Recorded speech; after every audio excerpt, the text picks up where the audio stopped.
Igreja Açores, o programa com a atualidade da Diocese para ouvir ao domingo, ao meio-dia, na sua Antena 1 Açores.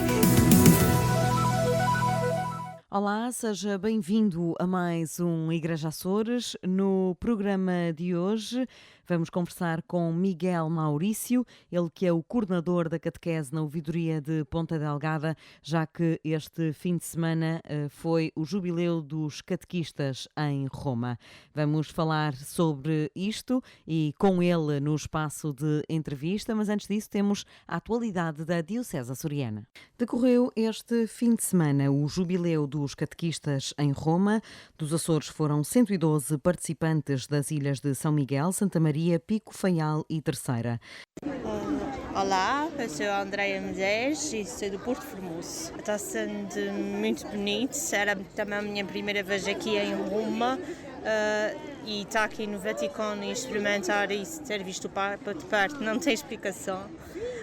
Às vezes nós pensamos que não nos vamos emocionar, mas é incrível o quanto ver o Papa aparecer consegue mexer bem connosco. Hortência Amaral, Ribeira Grande. Muito bem. Bem, esse jubileu, esses dias cá em Roma, foi uma das melhores coisas que podia acontecer a mim, como catequista, e que eu desejava que acontecesse a todos os catequistas terem essa possibilidade de vir beber mais um bocadinho da vida de Cristo, que está aqui envolvida também. Porque ninguém nasce aprendido e para transmitirmos algo a alguém, para ensinar, tanto faz adultos como crianças, porque cada vez mais a catequese está precisando de ser dada a adultos. Eles têm muita falta de formação cristã. Daqui Isabel Gil, catequista do Conselho da Povoação, ouvidoria da Povoação, tanto da paróquia de São Paulo, Ribeira Grande. O que é que leva daqui destas jornadas, deste encontro de jubileu de catequistas? O estarmos juntos, o fazermos caminho juntos, o percebermos que todos somos igreja. E a mensagem do Santo Padre, no sentido de que falou esta manhã, de nós intuirmos e nós, ao intuirmos, chegamos a um caminho de esperança, para sermos também esperança na vida dos outros e irradiarmos a luz de Cristo. Também levo a meditação sobre o que é uma porta santa, o que é atravessar uma porta santa, no sentido de o que é o significado da porta santa, remetendo para o Evangelho de Jesus, que ao longo do seu Evangelho fala em tantas portas. O abrir a porta, o passar a porta, no sentido de caminho que nos conduz a Cristo. Precisamente o que o Papa, o Santo Padre, falou-nos hoje da manhã aos catequistas, foi que realmente o centro da porta santa é Cristo. Olá, eu sou Justina Pacheco, sou da ouvidoria da Ribeira Grande e o jubileu das catequistas está a marcar-me de uma forma muito especial. Enquanto uma catequista, sinto-me profundamente tocada por todos os outros catequistas muito mais velhos que têm vindo e têm partilhado o seu testemunho. É cada história, cada entrega e cada oração que me mostram que vale a pena viver a nossa fé de uma forma inteira e sem reservas. Este jubileu para mim é muito especial, é um marco, também um apelo à esperança e à coragem de viver com Cristo na nossa vida, de nos entregarmos sem medo e é uma forma de continuarmos a anunciar um Evangelho nesta nova era e sinto-me parte de uma missão que é muito maior e que implica que nós nunca desistimos, nem nunca vamos desistir do que é transmitir aqui a fé e a esperança de um dia melhor amanhã. Jacob Vasconcelos, que está a terminar a direção do Serviço Diocesano da Catequese, diz ser difícil organizar uma peregrinação única e, como tal, o serviço prestou uma espécie de assessoria aos grupos. Em primeiro lugar, devido à questão dos voos, das próprias vidas, das pessoas, dos seus trabalhos e das disponibilidades que têm.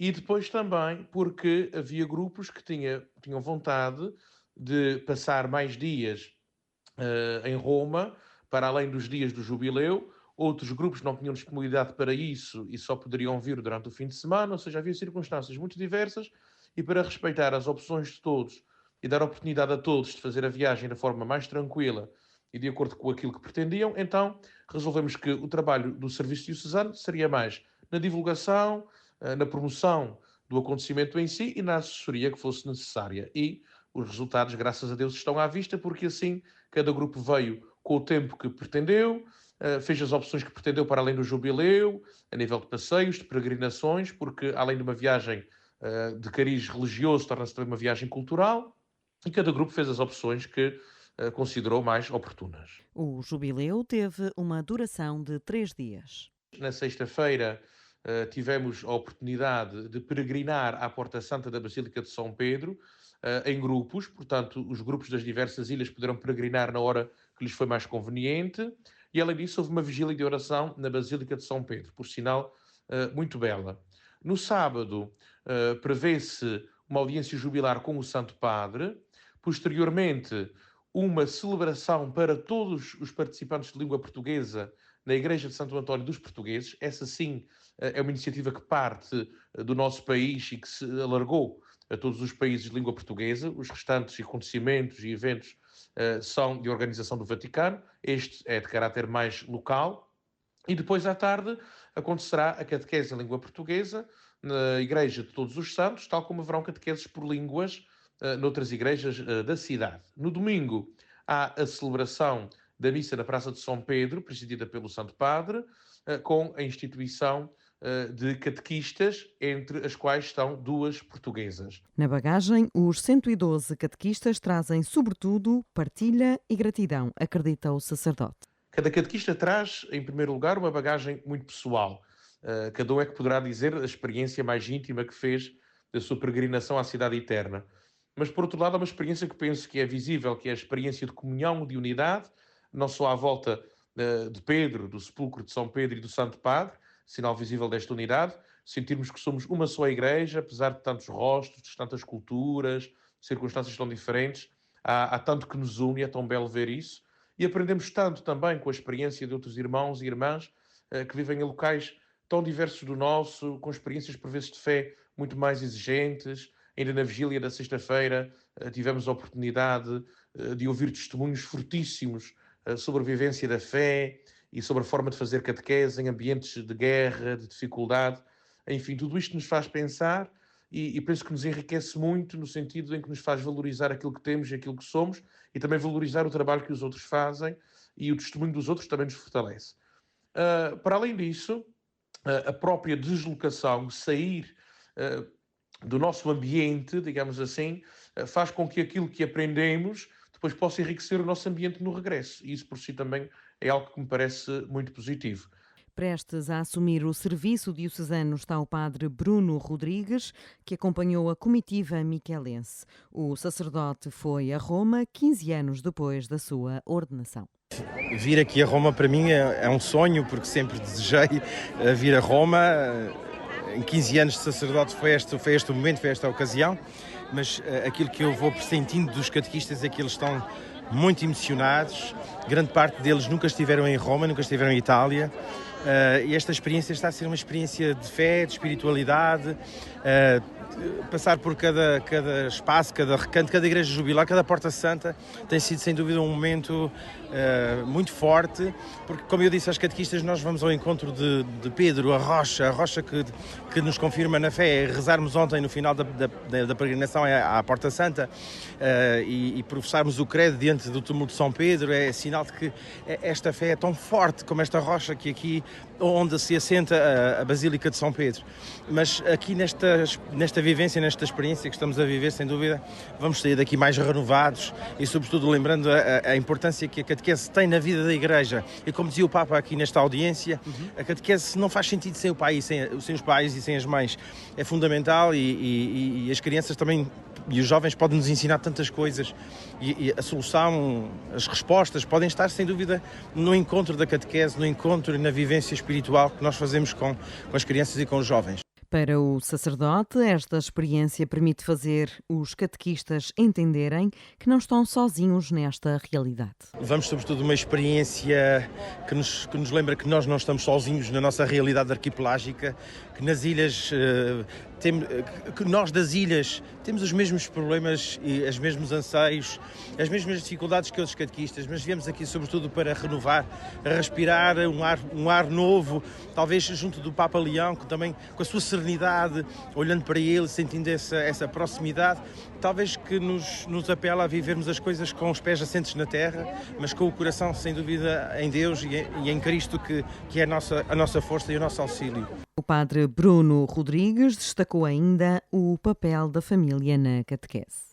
A Escola Diocesana de Música Sacra volta a abrir portas este ano em novembro. O seu diretor, padre Marco Luciano Carvalho, adiantou ao Igreja Açores a oferta formativa para esta temporada. Na primeira quinzena do mês de novembro vamos iniciar os nossos trabalhos com a Escola Diocesana, sempre com o objetivo de termos uma regularidade em termos de encontros. Os encontros serão realizados na Ermida de Nossa Senhora das Mercês, nos bairros novos, e nós contamos com uma série de formadores e de pessoas que vão, de certa forma, como voluntários, ajudar a dar respostas precisamente neste âmbito do canto litúrgico. Nós tivemos que fazer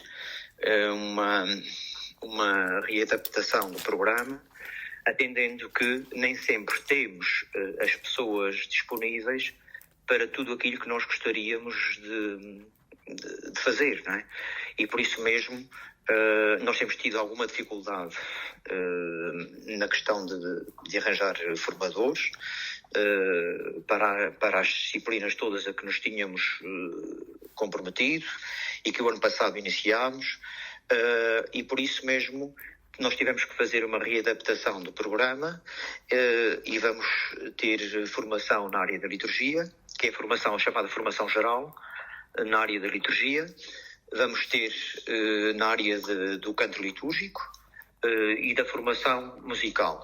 A Escola Diocesana de Música Sacra vai promover também formações pontuais e mais específicas. Mas vamos ter em algumas alturas do ano, vamos ter formação para organistas, formação para salmistas e formação para diretores de coro. Nós gostaríamos muito de ter formação regular, enfim, destas três disciplinas, de órgão, de direção coral e também de salmistas, mas devido à escassez de formadores, porque, enfim, sabemos que são coisas muito específicas, porque o canto litúrgico também é específico, não nos é possível, durante todo o ano, garantir esse pacote formativo. Formações estas que exigem formadores específicos e com menor disponibilidade regular. Para já estão mais de 100 de alunos inscritos.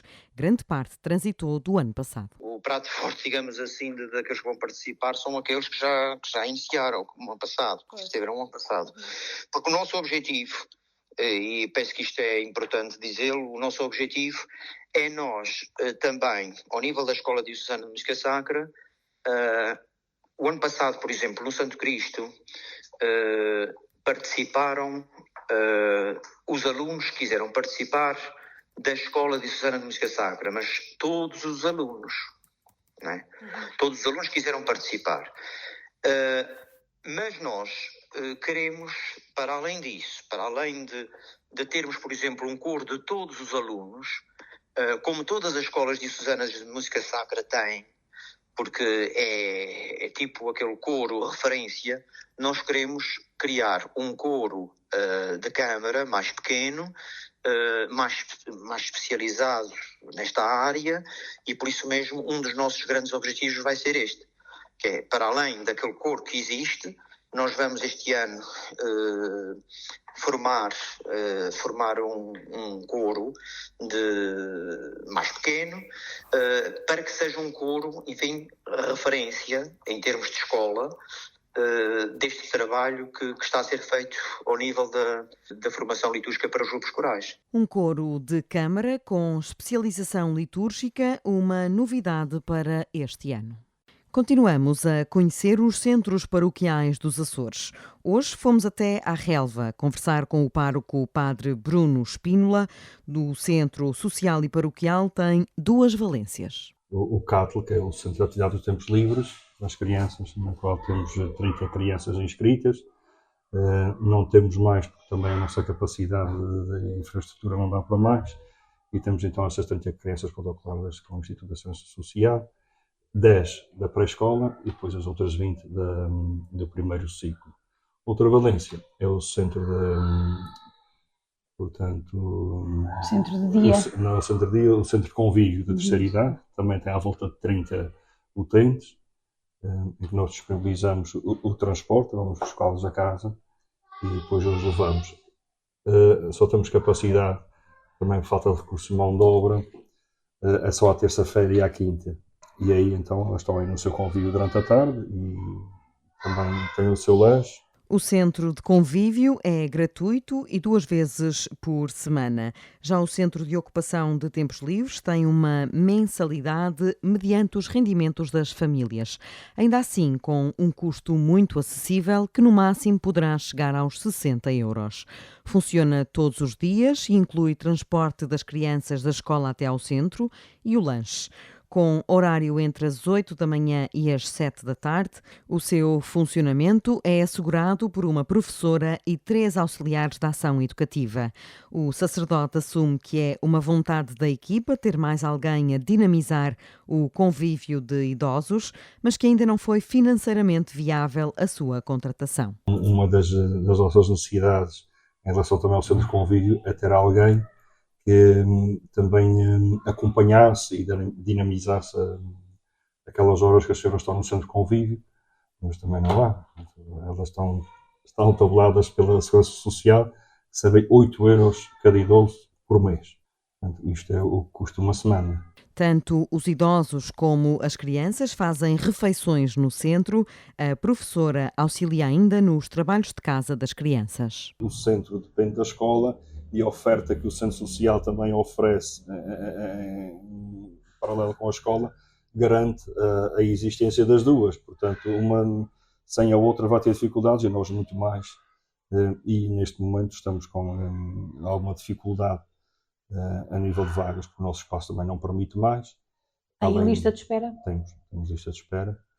E porque também há 3 anos assumimos a pré-escola. Portanto, há 3 anos atrás, o município tinha um centro de atividades de tempos livres na escola primária. Só que pela falta de inscrições, nesse ano até só tinha 6 inscritos, acabaram por fechar e nós já tínhamos 20 vagas, temos que adicionar mais 6 para garantir que essas crianças não saíssem da relva, portanto que ficassem. Então assumimos também a pré-escola, o que nos reduziu. Pedimos um adendo ao protocolo para aumentarmos o número de vagas em 10, passamos a ter 30 em vez de 20, mas que à mesma nos faz falta porque assumimos um serviço que nós não tínhamos e passamos a assumir a pré-escola. Segurança Social e as receitas do aluguer do salão paroquial são as fontes de subsistência deste centro. Existente desde 1994, o Centro Social e Paroquial da Relva une gerações e multiplica a esperança. A peregrinação jubilar dos Irmãos de São João de Deus reuniu cerca de 600 pessoas em Fátima. A Congregação dos Açores ficou com a organização deste encontro que acontece de 2 em 2 anos. Adianta Marco Pavão, diretor da Casa de Saúde de São Rafael, na Ilha Terceira. De 2 em 2 anos, a Ordem Hospitaleira de São João de Deus, em Portugal,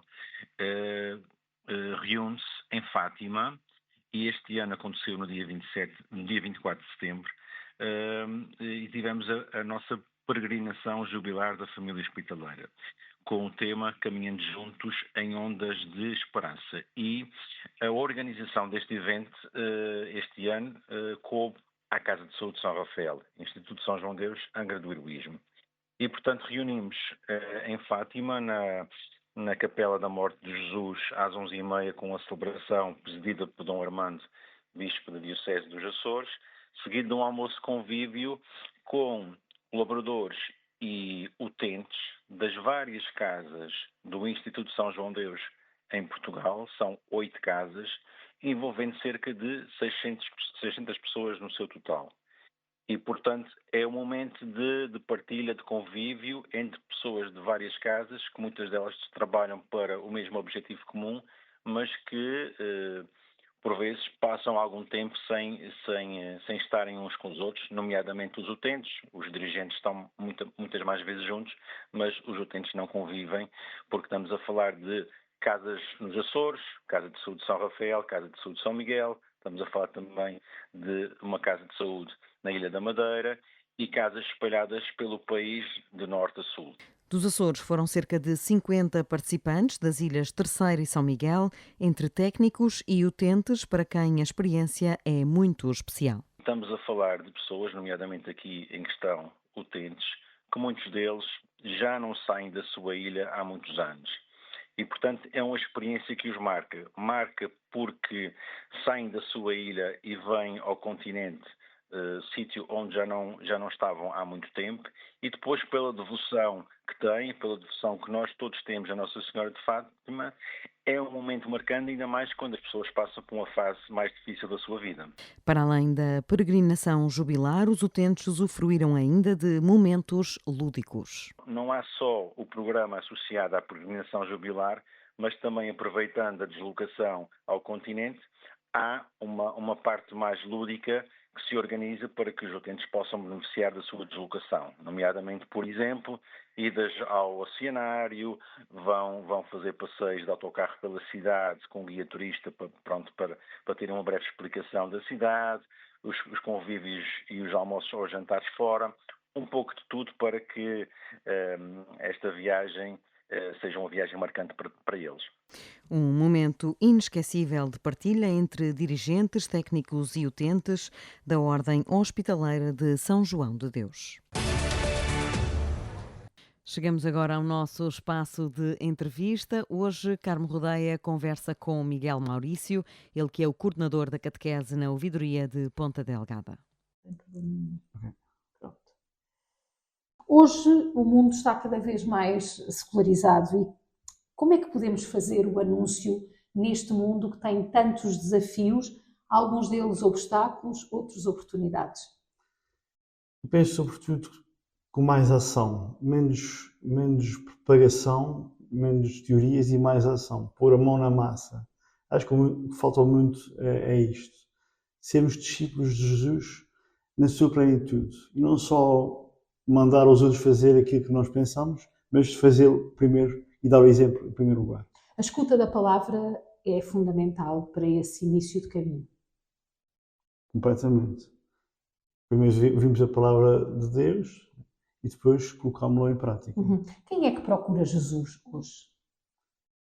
Eu acho que são aquelas pessoas que estão a precisar de uma palavra de aconchego, de algo para a sua vida que faça sentido. Então, já que os homens não dão essa oportunidade, procuram em Deus aquele aconchego, aquela réstia de amor que precisam.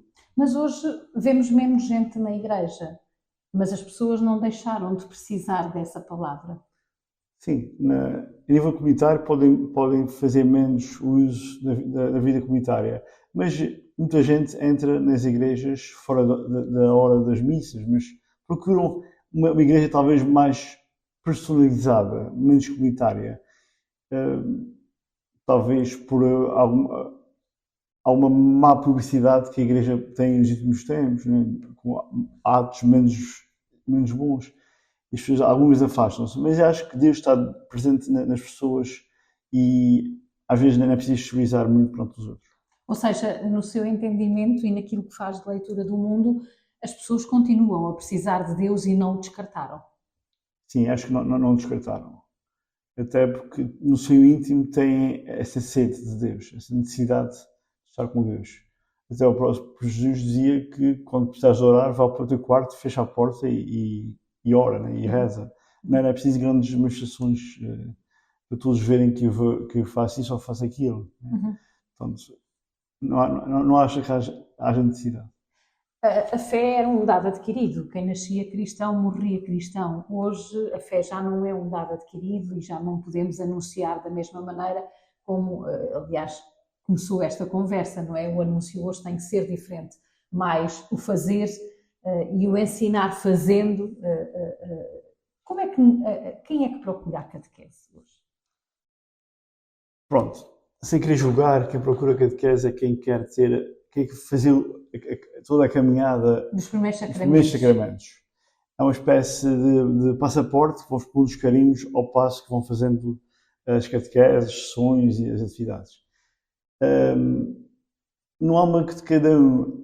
É um bocadinho, disse há pouco, um bocado por tradição. Não é? O meu avô já era, a minha avó já era, o meu pai já era, então também vou continuar a querer ir à igreja.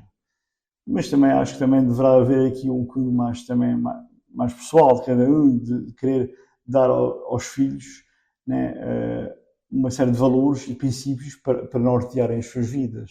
E da sua experiência como catequista, como coordenador na paróquia de São José, que é uma paróquia no coração de uma cidade grande, como é que vê o envolvimento e o papel dos pais? Nós, eu estou na coordenação desde 2017 e nós tentamos sempre envolver os pais em todas as atividades.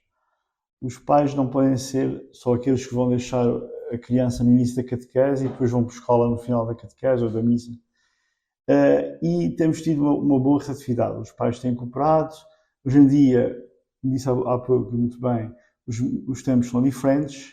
Nós utilizamos muitas redes sociais, nomeadamente o WhatsApp, como uma plataforma de comunicação, tanto de chegar aos pais como os pais chegarem a nós e com preocupações, ou então no final de uma catequese enviar uma fotografia ou uma mensagem: os vossos filhos fizeram isso ou aquilo, para os pais também se tornarem parte da catequese. Envolvem os pais, por exemplo, convidando-os para fazer um encontro de catequese? Nós estamos nessa caminhada, queremos que eles façam parte cada vez mais. Eu posso dar um exemplo do meu grupo. Eu dou catequese com a minha esposa há 13 anos e nós tentamos e convidamos os pais para estarem na catequese. E eu já casos que estiveram e gostam. Pais, quando digo pais também, abro um bocadinho para os avós ou para padrinhos. Então eles já têm estado. Eles às vezes ficam lá e fazem perguntas às vezes. E isso é benéfico para a dinâmica sim. da catequese e também para a inserção dos próprios miúdos? Eu creio que sim. Acho que é muito benéfico que os miúdos também sentem-se bem por terem lá os seus familiares. Uhum.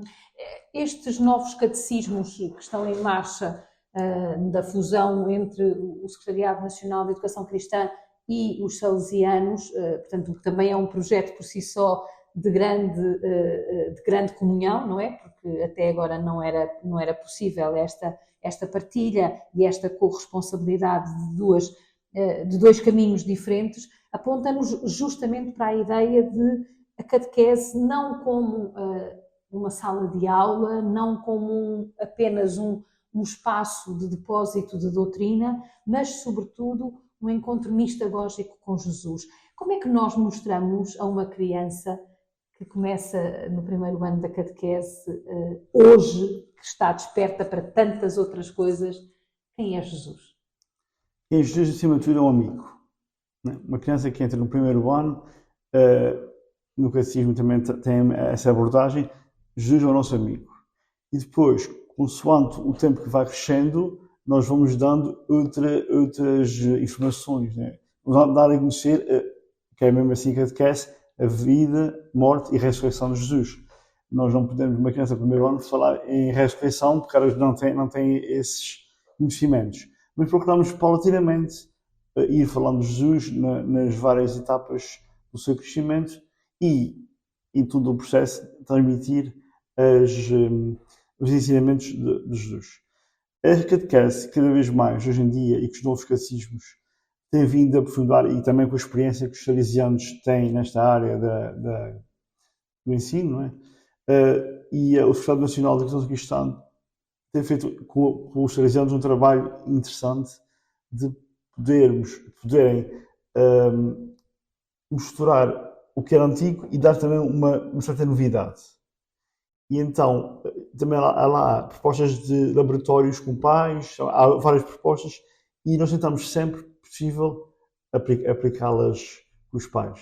Sempre que há essa A possibilidade. ideia é, sobretudo, o percurso, não tanto o ano da catequese, ou seja, duas crianças que estão em idade de fazer a primeira comunhão podem, por exemplo, não a fazer ao mesmo tempo, porque os percursos delas, se calhar, são diferentes. Estas etapas são benéficas para o crescimento e para esse tal encontro que se pretende com Jesus? Sim, de alguma forma sim. Lá está, e cada paróquia pode ter a sua realidade. Nós procuramos sempre haver ali um equilíbrio entre o ano que a criança está na escola, bate mais ou menos com o ano que estará na catequese. Mas se nós notarmos que a criança não tem um certo amadurecimento na fé, propomos, lógico que tem que ser com o catequista, com a coordenação e com o pároco, propomos que aquela criança fique mais um ano sem ter aquele sacramento ou aquela festa e possa ter numa altura posterior, quando estiver mais sedimentada. Assim. Isso é importante, porque isso também prende mais, a criança prende aqui no sentido positivo do termo, sim. Que é um amadurecimento da sua fé e uma maior consciência daquilo que vai fazer enquanto sacramento. Pois, não pode ser um dado adquirido. Um sacramento não pode ser um dado adquirido. Tem que ser interiorizado. Vai receber Jesus na Eucaristia, na festa da Eucaristia, no terceiro ano. Então, na confirmação, vai renovar os votos do seu batismo, que os pais dos padrinhos forçaram por ele na altura do seu batismo. Então, tem que ter consciência do que vai fazer. E não só mais uma festa, não só aquela preocupação com o almoço, ou com a festa, ou com a roupa, mas sim que vai receber algo que é muito importante, que é Jesus e a Eucaristia. E que é maior do que ela. Que é muito maior do que ela. Tem que ter essa consciência. Em comunidade, em catequese, em grupo, em paróquia. Sim, e em família. E em também, família. Primeiro, exatamente, em família. Primeiros educadores é a família. Catequese somos facilitadores de um processo, mas a família é a primeira linha, né, na educação de qualquer criança. Partindo da igreja doméstica para a igreja comunidade paroquial, pergunto-lhe, hoje também há de ser um desafio para quem a ensina, para quem está próximo, acolher as crianças, porque elas trazem circunstâncias muito diferentes daquelas em que nós próprios crescemos e desenvolvemos e amadurecemos a nossa fé, e com uma experiência de 13 anos, certamente que as crianças que lhe chegaram no seu primeiro ano em que dava catequese também são diferentes das que estão hoje. Que desafios é que se coloca também ao próprio catequista? Hoje em dia os catequistas, nós tentamos dar a ideia de que ser catequista é uma vocação. Não é? Nós recebemos, disse muito bem, crianças com várias etapas, né, com vários níveis de atenção. Hoje em dia a atenção é um dado que não é a priori igual a todos.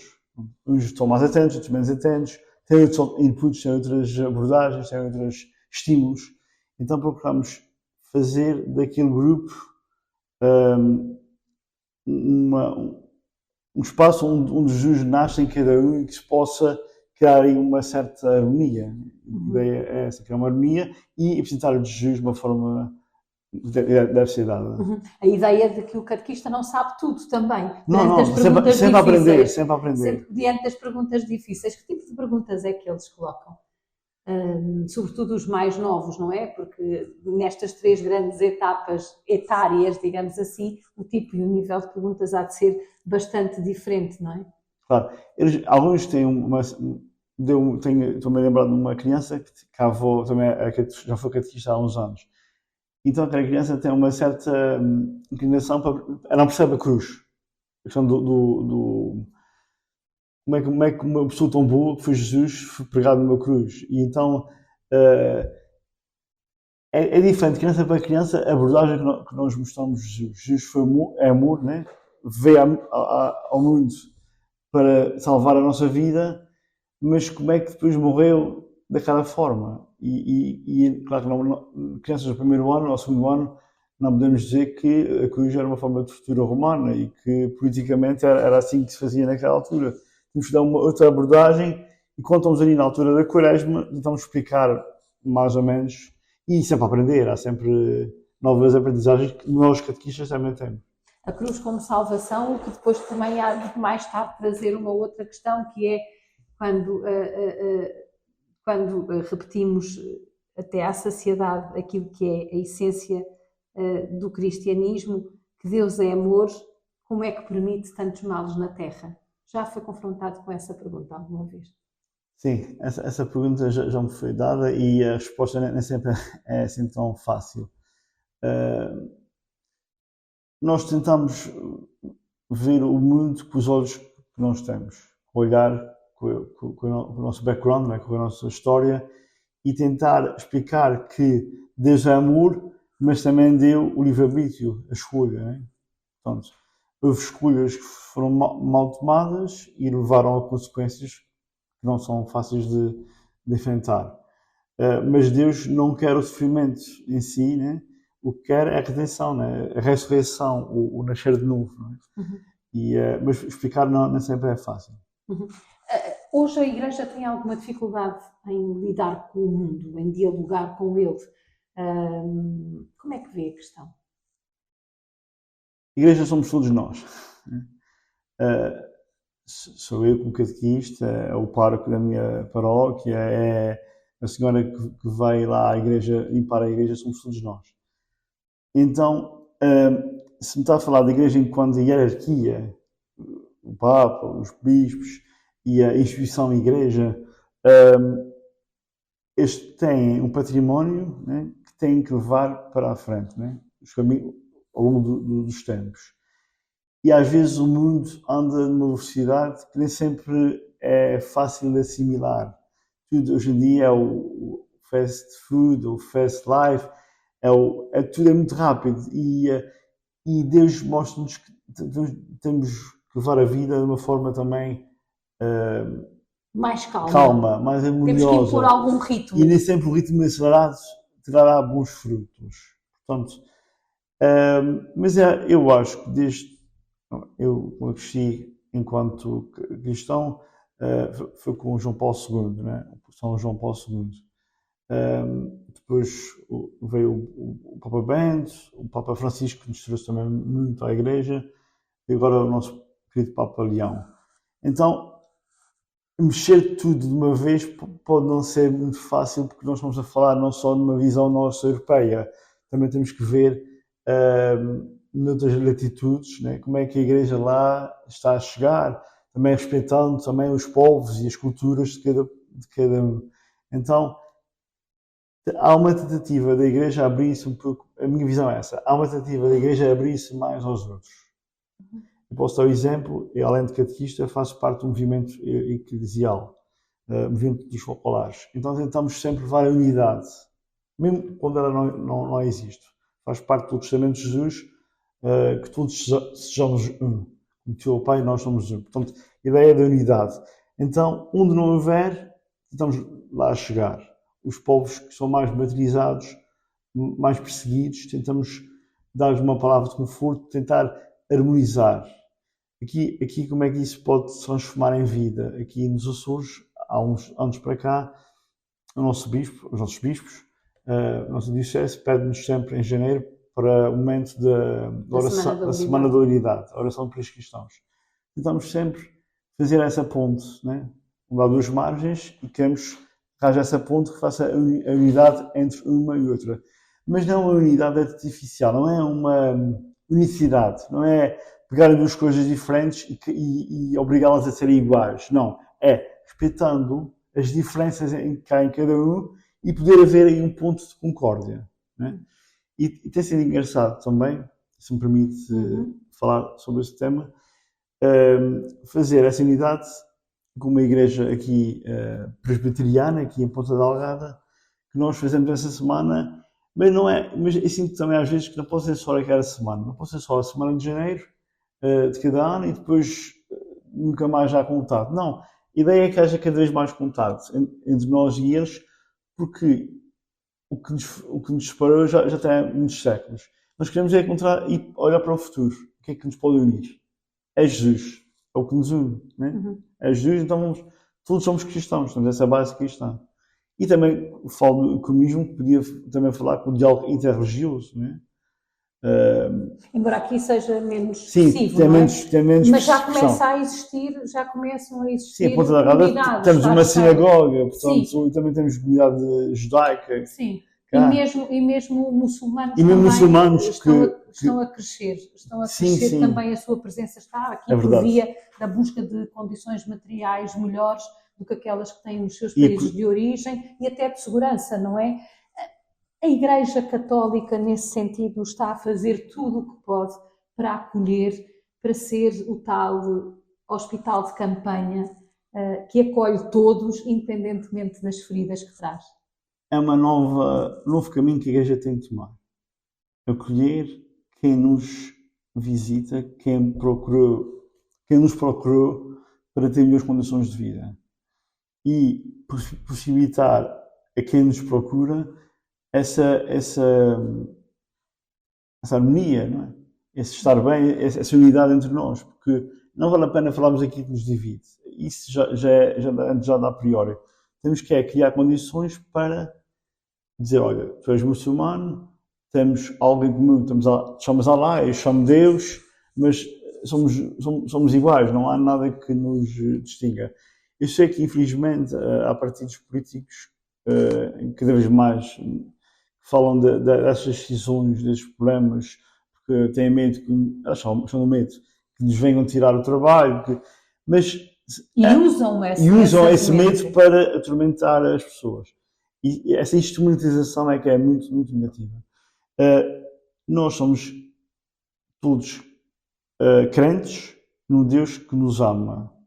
Portanto, somos todos irmãos entre nós. Não vale a pena criarmos artificialismos, na minha opinião. É possível esse caminho, não é uma utopia, é uma profecia. Acho que é uma profecia, uma utopia não, é uma profecia. Levará os tempos, não é? Há 500 anos nós lutávamos contra eles, não é? Para firmar o nosso território aqui na Península Ibérica. Nós, na Península Ibérica, conseguimos, nós cristãos, ter o nosso território, né? Ou Portugal ou Espanha, porque conseguimos expulsar os inimigos. Hoje em dia, 500 anos depois, já não é, para alguns ainda é, mas já não é muito uma realidade. Quer dizer, não, temos que aceitar o outro como ele é. Obrigada. Obrigado. E é tudo por hoje. O Igreja Açores está de regresso no próximo domingo. Até lá. Igreja Açores, o programa com a atualidade da Diocese para ouvir ao domingo, ao meio-dia, na sua Antena 1 Açores.